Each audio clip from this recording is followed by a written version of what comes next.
Today is an exciting day, and today is the release of the 2.1 version of the SoundSwitch Shortcut. So I'm going to detail you what is new in this video.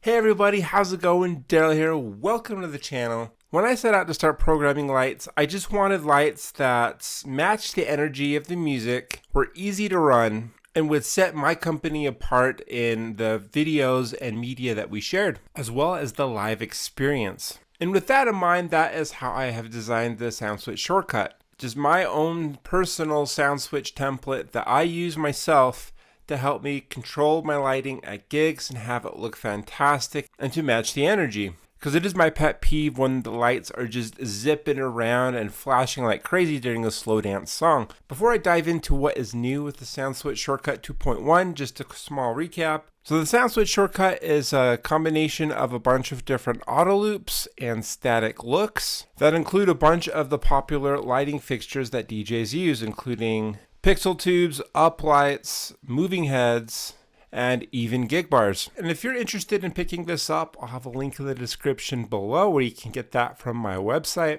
And most of these updates come from feedback that you guys give me, as well as using the shortcut in my own gigs and then just seeing what I like, what I don't like, and what I want to add more of. So it came to my attention that some of the lighting fixtures got corrupted when SoundSwitch moved from 2.8 to 2.9, so those lights had to be reprogrammed. I think I have taken care of all of the Gigbars, but the both lighting MH150 moving spots, those are still corrupted, so I re-added that and it should be fixed. And probably the biggest update I did was I added more auto loops. And right off the bat, I could have just created a bunch of fluff auto loops. I mean, SoundSwitch literally has a button that says repopulate all of your auto loops, but I didn't want to package just some filler. I wanted them to be good. I wanted to think about it. And so now we have 96 auto loops. So you have a couple that are medium energy and full of colors. So 2 full banks of 32 of that style.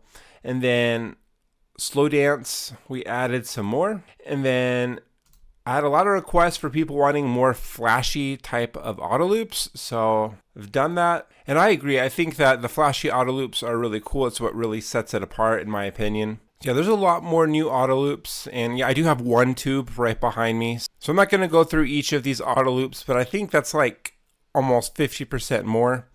And if you purchased the SoundSwitch Shortcut within the past year, you are entitled to this as well, so yeah, this one was one of my most popular YouTube videos for a light show, the David Guetta titanium one. So I thought I would be crazy not to add some auto loops inspired by that light show. And of course, another one of the big things that has been added is this visualizer support and the deprecation of Grad MA2 support. I was using Grad MA2 just because it was free and it worked, but they haven't updated it in a while. They've moved on to Grad MA3, which is completely different. I figured I would just try Capture SC. It's not free, so I do have a file included in this package and that you are welcome to, but you do have to have the license to be able to use it. And I figured that most people that are buying the SoundSwitch Shortcut are not they might not be the most interested in having the visualizer because you're buying a shortcut because you're not wanting to mess with your lights too much. If you are wanting a visualizer so you can see all your tracks, especially if you just want to use these as your auto loops and then maybe get into some auto scripting or manual scripting, then I think this might be useful for you. But I'm not trying to gatekeep anything, so if I have something useful, I just want to share it with all of you. And so yeah, if you have the 2.0 SoundSwitch Shortcut version, you are entitled to the 2.1. If you didn't get an email, just message me and I will send you the link. So yeah, basically that's it. That's the SoundSwitch. That's basically the SoundSwitch Shortcut 2.1. And so there's small tweaks to some of the auto loop names and the bank names and just the various fixes here and there and different auto loops where I thought just tweaking it a bit would have helped it. And we added the Gigbar bridge ILS. I had more than one person ask for support for that, so I did so. And just note too that when you're adding those movers into the group, sometimes they don't capture the movement as well as the color from the group track. I think that's a bug, but that can be easily worked by just copying the entire track and then pasting it into your new individual fixture. It's kind of a pain, but not the end of the world, not a showstopper. And one of the things that has been requested is that the movements be a little bit faster. And so on some of those higher energy auto loops, I have done that. And in my opinion, really fast movements remind me of the auto modes, and I like it to be a little bit more medium.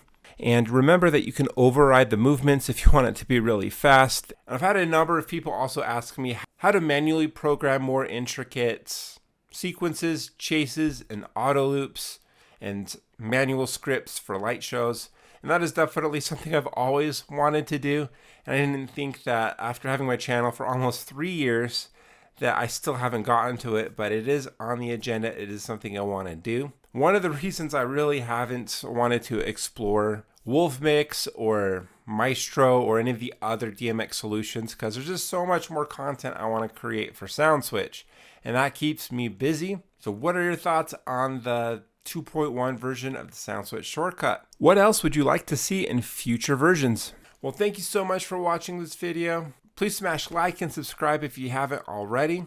The goal is to get to 20,000 subscribers, more than halfway there, and I'll see you in the next video.